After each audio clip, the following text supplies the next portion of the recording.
राधे राधे दोस्तों, कैसे हैं आप सब। स्वागत है आप सभी का आपके अपने चैनल प्रभु कृपा में।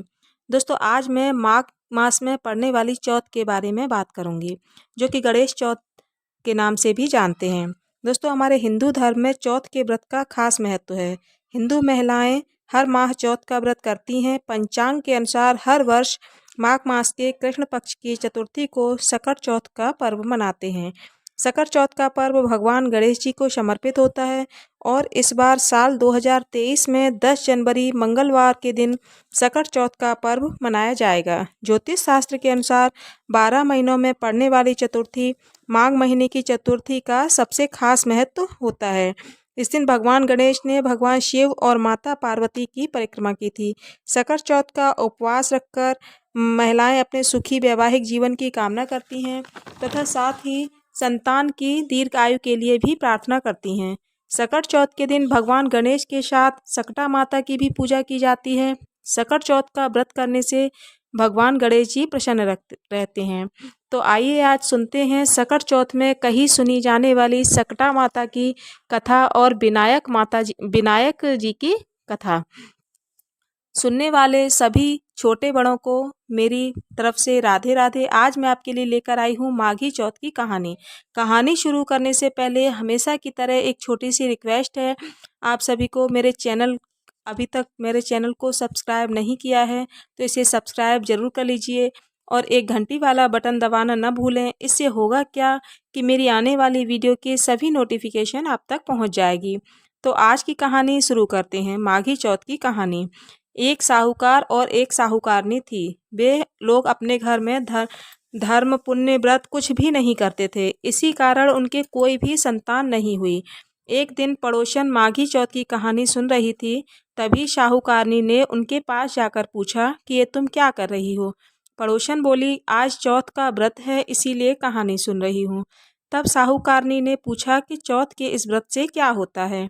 इसने पूछा उनसे कि चौथ के इस व्रत से क्या होता है। इससे धन सुहाग होता है, बेटा होता है। तब साहूकारनी बोली कि अगर मैं गर्भवती रह जाऊं तो सवा सेर का तिलकुटा करूंगी और मैं चौथ का व्रत भी करूंगी।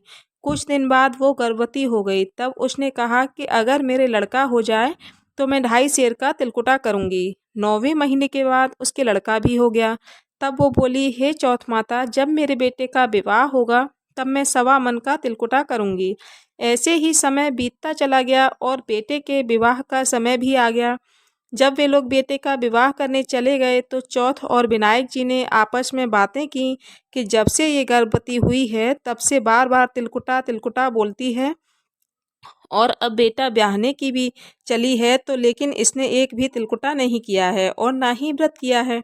अगर हम इसे अपना चमत्कार नहीं दिखाएंगे तो कलयुग में हमें कोई नहीं मानेगा।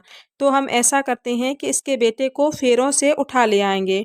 इधर शादी के समय बेटे ने 3 फेरे ले लिए और चौथे फेरे में गरजती हुई चौथ माता आई और उन्होंने दूल्हे को उठाकर पीपल के पेड़ पर बिठा दिया। सो फेरों में से हाहाकार मच गया। लोगों ने सब जगह ढूंढा लेकिन वो कहीं भी नहीं मिला। इस बात को बहुत ही दिन बीत गए। होली आई और होली के बाद गणगौर की पूजा शुरू हो गई। गांव की लड़कियां गणगौर पूजने के लिए गांव के बाहर दूब लेने जाती थीं। तब पीपल पर बैठा हुआ उसका जो साहूकारनी का बेटा था वो कहता था, आ ए मेरी आधी दुल्हन। ये बात सुन सुनकर साहूकारनी की बेटी डर के मारे सूख कर कांटा हो गई। तब उसकी माँ ने एक दिन कहा, बेटी मैं तुझे अच्छी तरह खिलाती पहनाती हूँ, तू ऐसे क्यों सूखती जा रही है। तब लड़की बोली, माँ जब से मैं दूब लेने जाती हूँ तब पीपल में से एक आदमी मुझसे कहता है कि ए मेरी दुल्हन आधी दुल्हन। तो एकदम दूल्हे जैसे उसने कपड़े पहन रखे हैं, मेहंदी लगा रखी है और सेहरा भी बांध रखा है। तब उसकी माँ भी वहाँ गई। उसने देखा कि उसका जमाई ही वहाँ पेड़ पर बैठा था। तब वो अपने जमाई को बोली, मेरी बेटी को अधब्याही करके छोड़ दिया और अब यहाँ बैठकर क्या कर रहे हो। अब वो बेचारी क्या करे। वो बोला, मैं अपनी मर्जी से यहाँ थोड़े ही बैठा हूँ, मुझे तो चौथ माता और गणेश जी ने यहाँ बिठाकर रखा हुआ है। मेरी माँ ने उनका तिलकुटा बोला था, उन्होंने किया ही नहीं। इसकी वजह से चौथ और गणेश जी नाराज हो गए हैं और उन्होंने मुझे यहाँ लाकर बिठा दिया है। लड़की की माँ उसी वक्त लड़के की माँ के पास गई और उसने पूछा कि तुमने गणेश जी का चौथ का कुछ बोला था क्या? तब साहूकारनी बोली कि हाँ, हमने तिलकुटा बोला था। तब साहूकारनी ने हाथ जोड़कर कहा, हे चौथ माता, अगर मेरा बेटा वापस आ जाए तो मैं 2.5 मन का तिलकुटा करूंगी।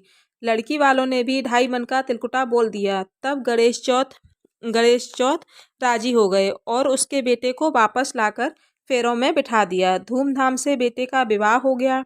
उन्होंने उसी वक्त 2.5 मन का तिलकुटा किया और साहूकारनी ने कहा, हे चौथ माता, तुम्हारे आशीष से ही मेरे बेटे बहू वापस आए हैं। अब मैं हमेशा तिलकुटा करके तुम्हारा व्रत करूंगी। उन्होंने सारे गांव में ढिंढोरा पिटवा दिया कि सारे गांव वाले तिलकुटा करके व्रत करें।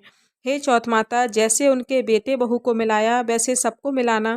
कहते सुनते हुंकारा भरते सारे परिवार को मिलाना और सबके ऊपर कृपा करना। हे गणेश जी, सबके ऊपर कृपा करना। तो ये थी विनायक जी की कथा जो कि पुराणों के अनुसार है। तो आज की वीडियो में बस इतना ही। मिलते हैं अगली वीडियो में नए टॉपिक नई जानकारी के साथ। तब तक के लिए सभी स्वस्थ रहिए, सुरक्षित रहिए।